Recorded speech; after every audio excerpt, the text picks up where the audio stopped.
All right.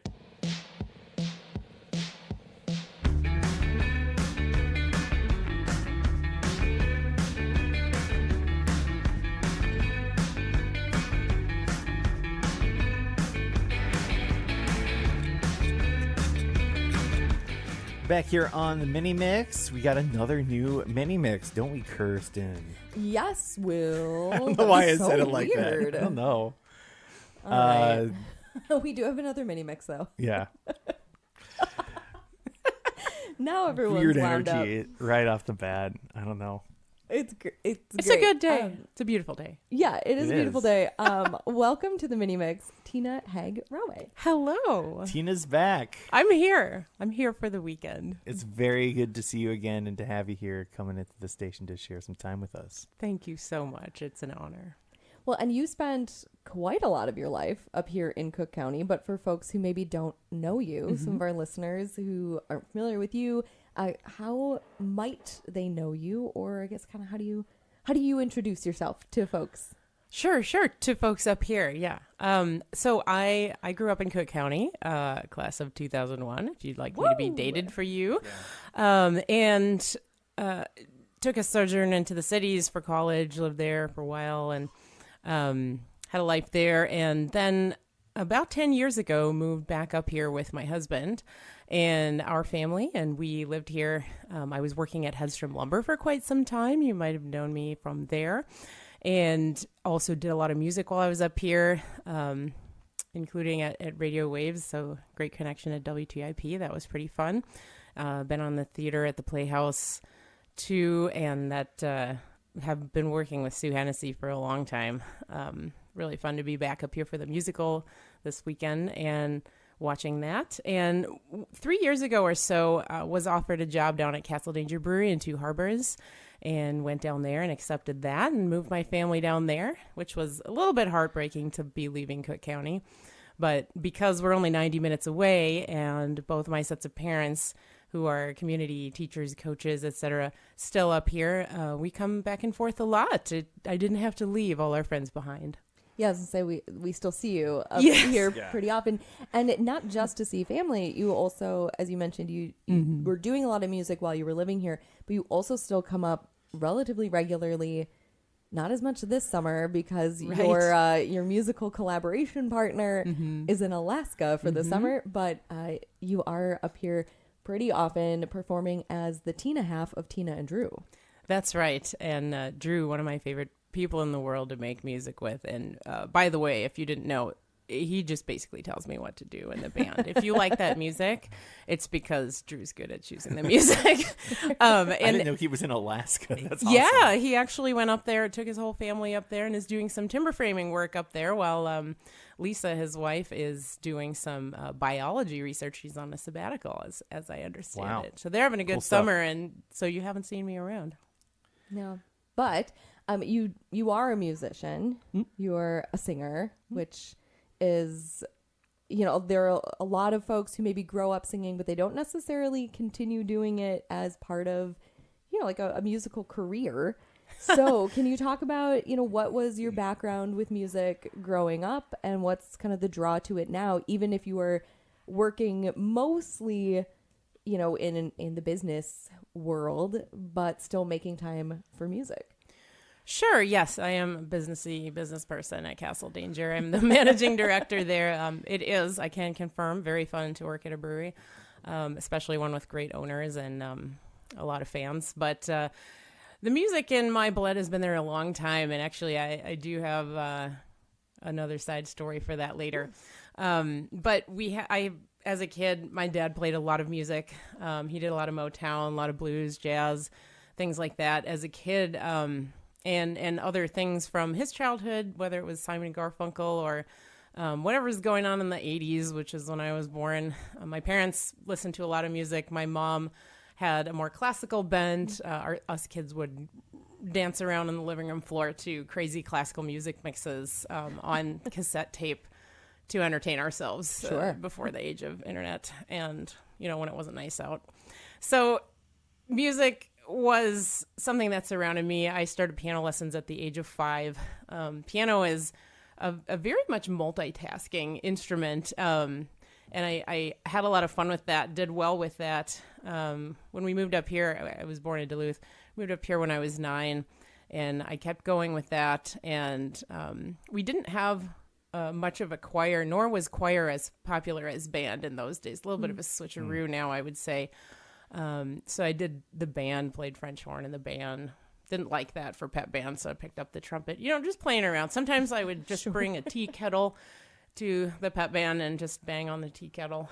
I don't know. Sometimes bring brownies. I'd like to see more of that, actually. It was pretty fun. I mean, there was lots of us. They didn't need me to do anything specific. But did not really much think about singing. Didn't really much have an opportunity to sing. There was a little bit here and there, and didn't really know in particular that I was any kind of a singer. Although someone pointed out to me that since a really young age, I would compulsively harmonize with every song that was playing.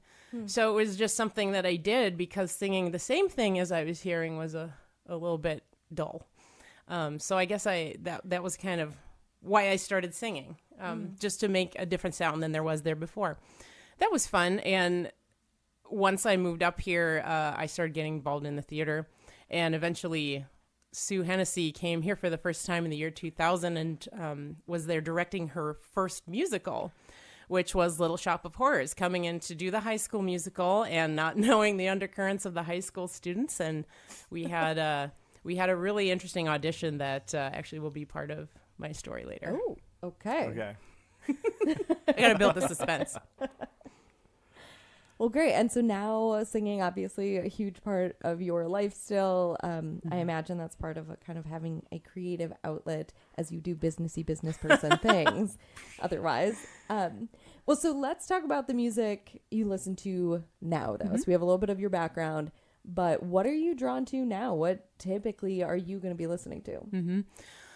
Well, interestingly, I no longer have a commute, and I find myself listening to less music, which I didn't realize was a side effect of me having a commute. Sure. A lot of what I do is listening over and over to things I might be practicing. So Drew's like, let's learn this. And I say, oh, I like that one. Or I listen to it a couple of times and say, well, I don't know. He's nice to me like that. Lets me have a say. He is kind of the boss, though. And for me, it's about variety. It's always about variety.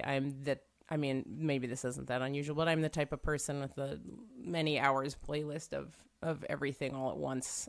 There's not a mood. I catch my mood from whatever is playing on that list. Okay. It's not you're cultivating an aesthetic. You're letting that dictate everything else. The aesthetic is cultivating me.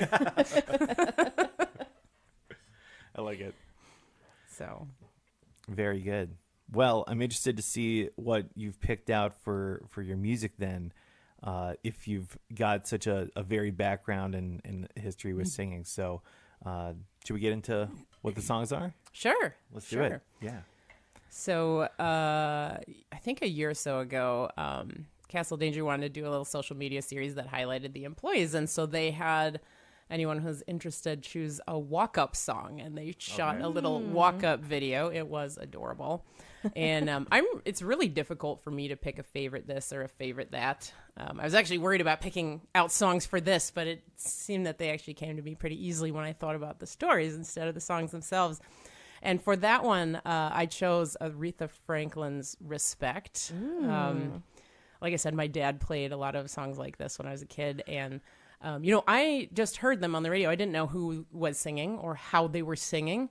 And no one ever told me that I couldn't sing just like that if I wanted to. Sure. And so in that way, a lot of my music is pretty intuitive, and I just kind of hear things from I've heard from the past. And Aretha's always been a big favorite of mine. Love her, sang songs from hers in the Evening Stars, sang this song in the funk and soul band Evening Stars, which lives on happily without me up here in Grand Marais. And we'll say it lives on. We won't say happily without you. Oh, well, it lives on happily. All I mean is that they're still fantastic. And then Drew and I actually do, I love a cover of a cover. A Leanne Les Havas version of Say a Little Prayer, one of my favorite solo songs to sing. Beautiful song. And this song just makes a little bit of a statement about what we need about the times right now and what we've gotten and the work still to be done. Sure. I don't think I probably need to elaborate too much, but it's also just really a jam. Oh, really absolutely. fun to listen to. You can't even be in a bad mood when you listen to this song. Kirsten, have you ever thought about what your walk-up song would be? Were you the moment that Tina mentioned it, I thought about, because when Sarah Jorgensen was on, she did request a walk-up song. Really? Right. Because she was also Mini Mix number 200, so it was like, so we said okay for sure, and we gave Clay Ahrens also was like, can I get a walk-up song? And so when each of them picked theirs, I thought about it very briefly, but then because we were in the middle of a Mini Mix, I did not think about it further. And so now I'm like, oh shoot, I have these like kind of half-baked ideas. I don't think I have one like on deck. Do you, Will? I'm thinking of it He more totally like what would does. be good in like a baseball stadium context, Sure. or an actual player on the Twins or something. Mm-hmm. And for some reason, the first thing I thought of was Urgent from Foreigner, just because it's got that sick bass line and that sax solo. That was the first thing I thought of. That's amazing. Yeah. I mean, that's a wild choice. Love it though. I love that should be- because my brothers and I listened to Foreigner 4,000 times. That was one of my dad's CDs. We Sure. didn't have that many, so we listened to them a lot of Yeah. times. I very closely came to doing an all Foreigner bundle show last week. That might end up happening Do this it. week now. So, Do yeah. it. Wow. Yeah. I feel like then we should replace the Mini Mix intro Walk-up music. songs. Now it's just Foreigner. Wait till next time, see what happens. No, we can't drop Caroline Rose. But okay, so this is your walk-up song. This is my walk-up Okay. song. Fantastic. Okay, where are we going from here? We've walked up. What's Okay. the next step? We've walked up. I was thinking about the time that I spent up here. Now that I've moved away, I'm of course terribly nostalgic, and everything about here was amazing. Sure, of course, flawless. as one does. And I've always been kind of an adventure person, outdoor sports, and was involved a lot with kids up here. One of the reasons it's been a challenge to make connections in Two Harbors is that my kids are old now. They're teens who And don't want to hang out with you. We're not or graduated by now, and they don't need you to be around at all their things or volunteer. Sometimes some of them do not want you there. It's embarrassing, Mom. Yeah, if you're at every practice, it's like, oh, you're that kid. But when we moved up here, Alex was in kindergarten, and he was very involved in a lot of things, as he still is as an 11th grader, a gigantic, enormous afroed 11th grader in Two Harbors. And so something that I quickly learned in Grand Marais is if your kid would like to do something and you would like that thing to exist, you had better be ready to step in and run that thing so that it keeps existing. Sure.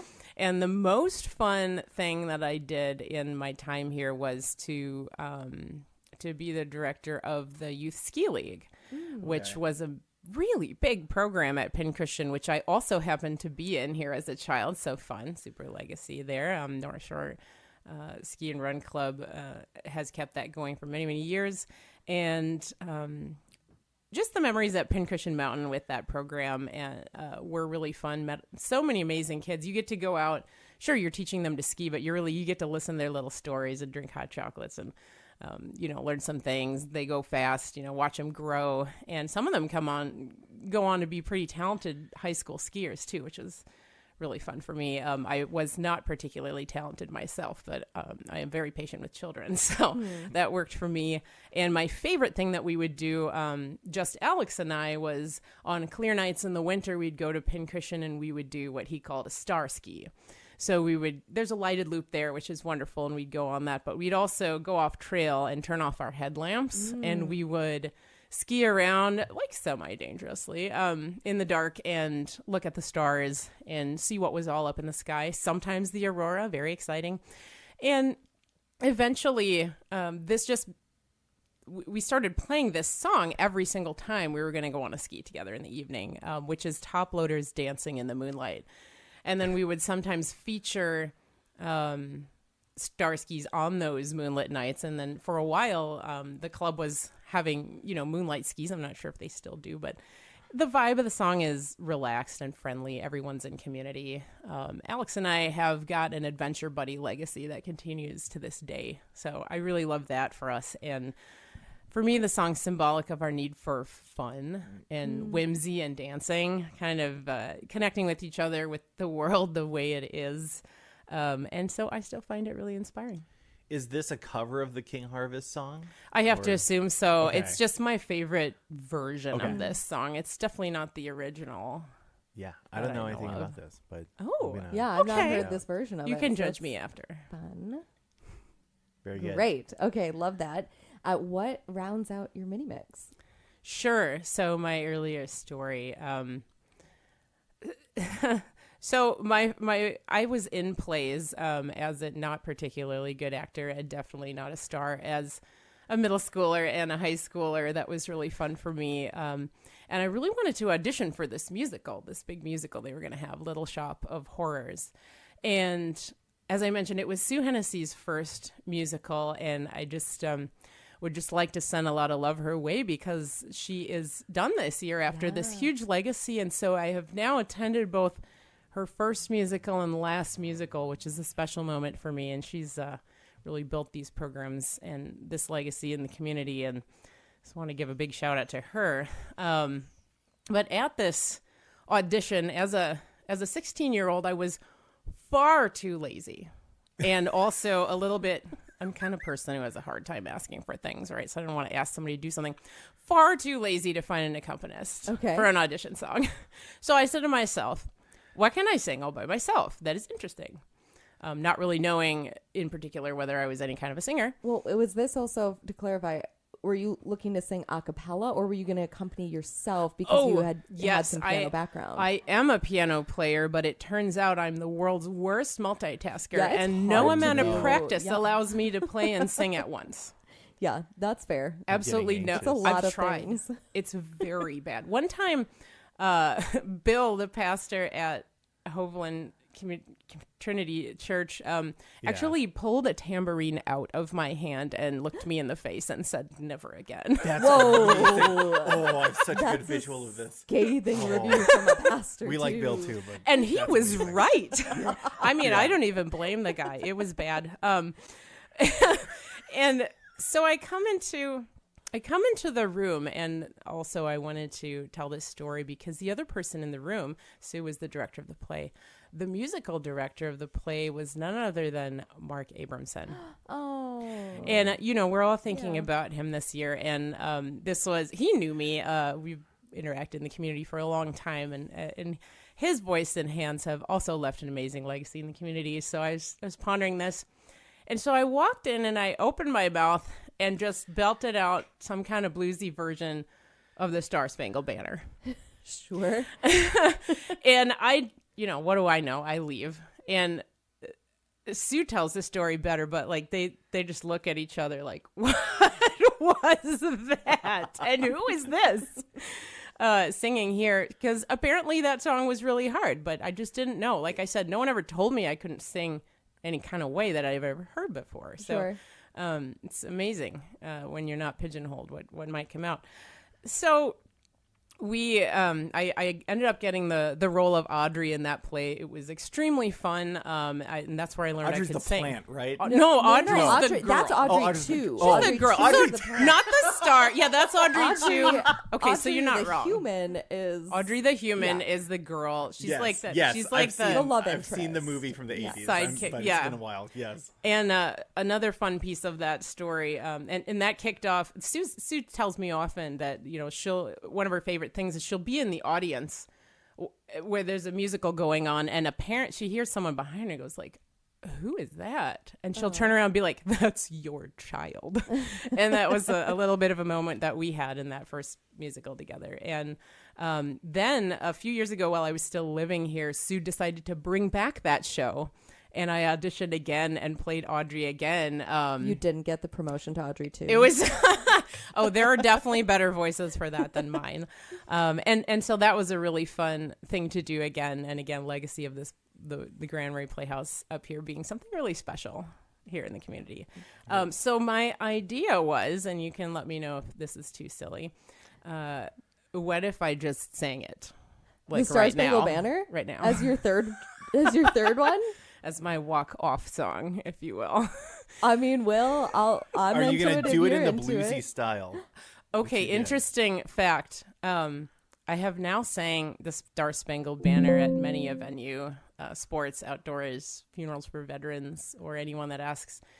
And I have never changed how I sing this song by even an inflection in all of this time.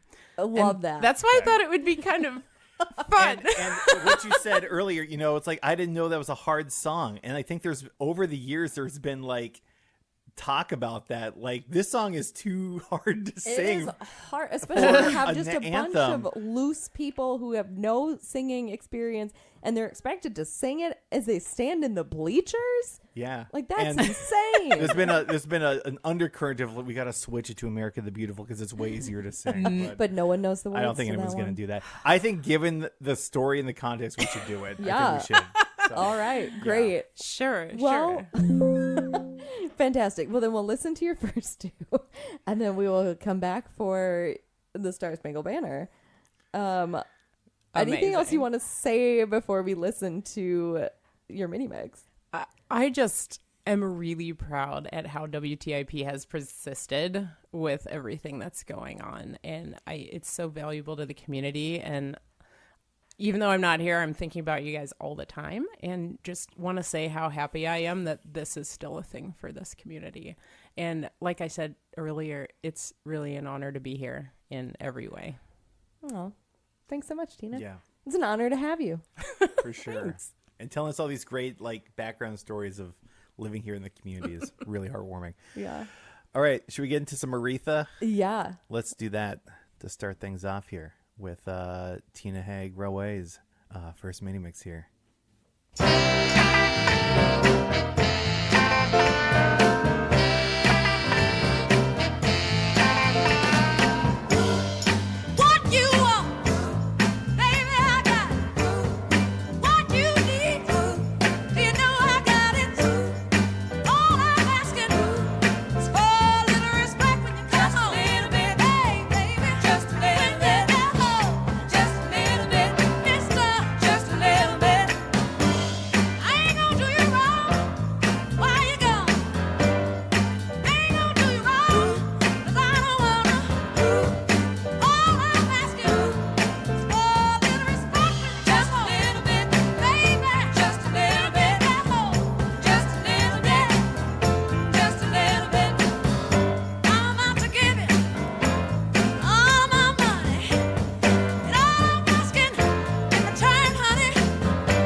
We get it almost every night when that moon is big and bright. It's a supernatural delight. Everybody's dancing in the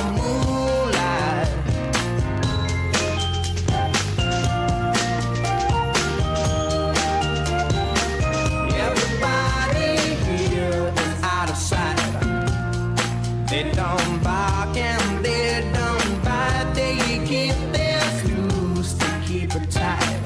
Everybody's dancing in the moonlight. Dancing in the moonlight. Everybody's feeling warm and bright. It's such a fine and natural sight. Everybody's dancing in the moonlight.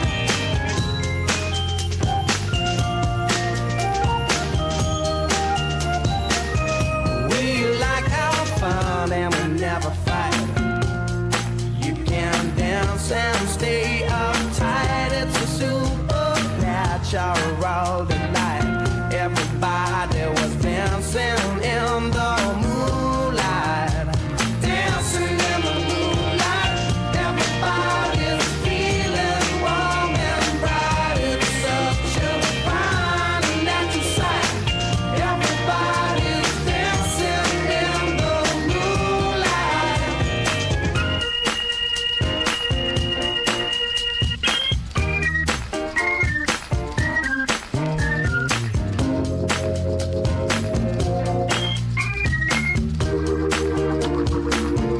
We get it almost every night. And when that moon is big and bright, it's a supernatural delight. Everybody's dancing in the moonlight. Dancing in the moonlight. Everybody's feeling warm and bright. It's such a fine and natural sight.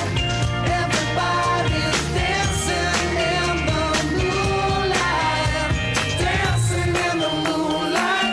Everybody's feeling warm and bright. It's such a fine and natural sight. Everybody's dancing in the moonlight. Dancing in the moonlight. Everybody's feeling warm and bright. It's such a fine and natural sight. Everybody's dancing in the moonlight. Dancing in the moonlight. Everybody's feeling warm and bright. It's such a fine and natural sight. Everybody's dancing in the moonlight. Dancing in the moonlight. Everybody's feeling warm and bright. It's such a fine and natural sight. Everybody's dancing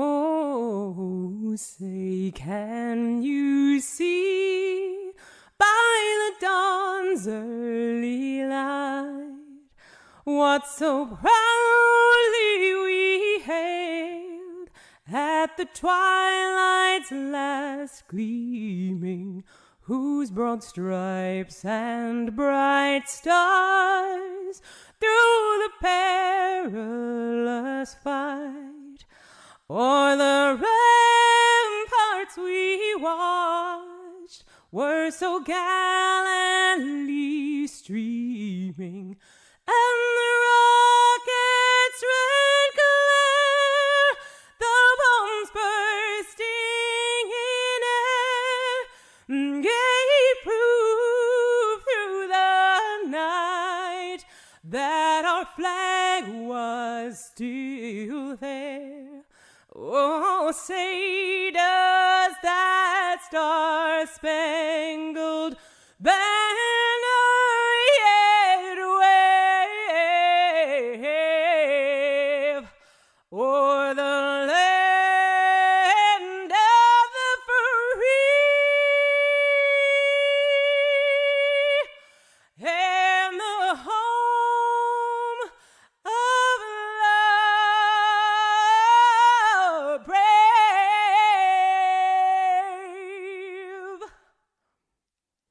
Is that okay?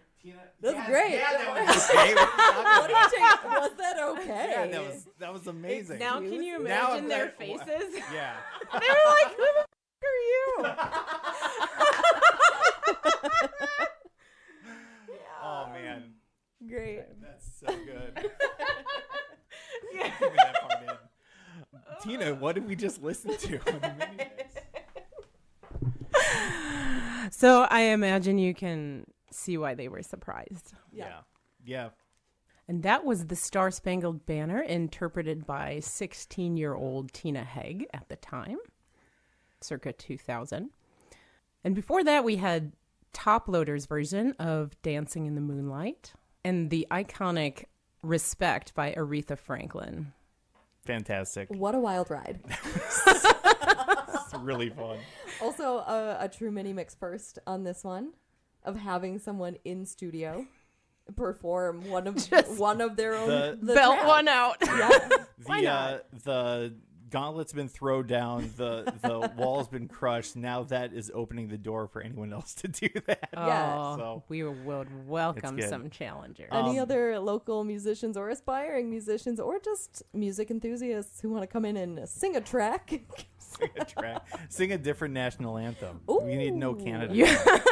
Well, you never know where these gifts are hiding is That's what I true, really very learned from true. that. Yeah. Very true. I think all I was thinking about during that is I think Tom's in the other studio. He probably has no idea what's going on here right now. So, Tina, that was absolutely fantastic. Thank That's you for coming in. great. This is Thank you. wonderful. Yeah, thank you so much. Thank you. I appreciate the opportunity.